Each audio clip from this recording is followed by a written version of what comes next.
So I would imagine among the risks that are out there, not only low altitude turbulence, fire, wind, and all that is the risk of midair collision. Is that it's not the Wild West out there? I'm sure you've got some sort of scheme, altitude separation, or communications that keep you from hitting each other. Yeah, so what has evolved is known as the fire traffic area.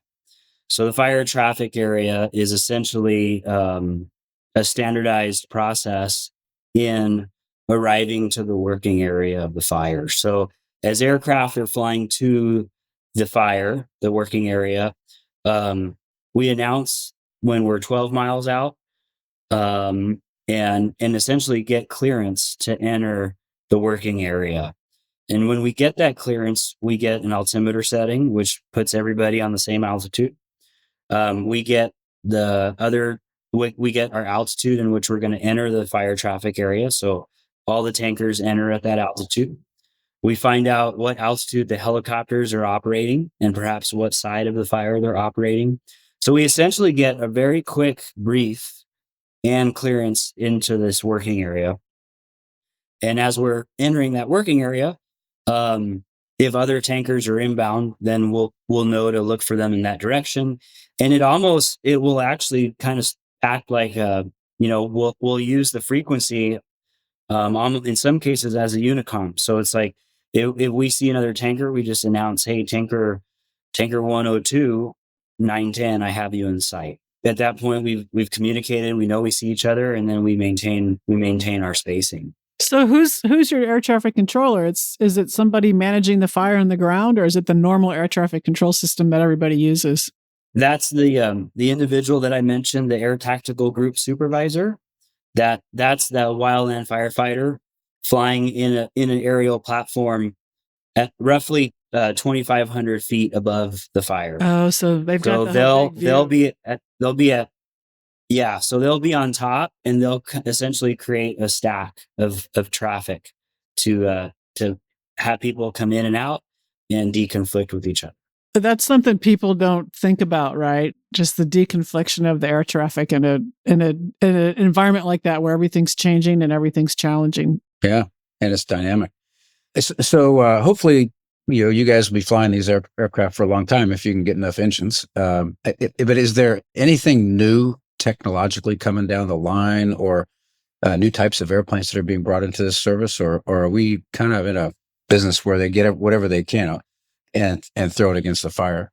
I mean, we're still an environment where, a lot of different aircraft and platforms are being considered. So, I mean, right now, one company is using 737s, and they're going from, I believe, 300 to 700s. Another company is exploring the Airbus, the 319.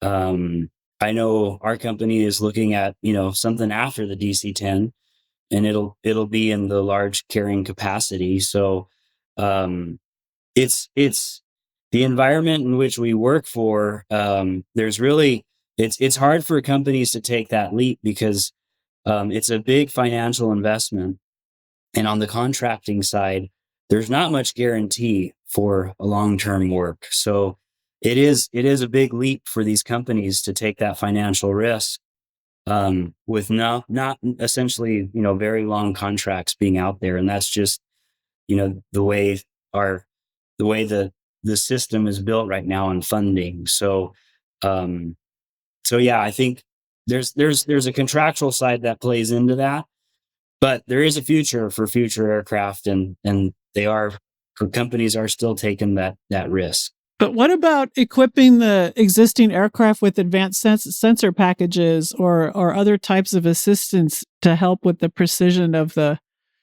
mission? Is there anything like that going on, or any kind of way to enhance the way the planes communicate with each other to try and avoid each other, or any kind of enhancement on like crew resources for mapping what's going on the ground, or anything like that happening? There's a lot of intel ships that go out and map the fires, to help build, tactics and plans and know where it's going. But for a airplane specific technology, to assist in drops or to assist in aircraft talking to each other, there's really I can't say that there's much going on. And part of that is because these are private companies. So, it's not like we're operating on military budgets where they can just go crazy with. Yeah. So you're counting on whoever the government agency is managing you guys to have all of the best technology and the intelligence gathering to map out the plan of attack, and you guys just come in and I don't say just, you guys come in and execute it. Is that kind of how it works? Yeah. Yeah.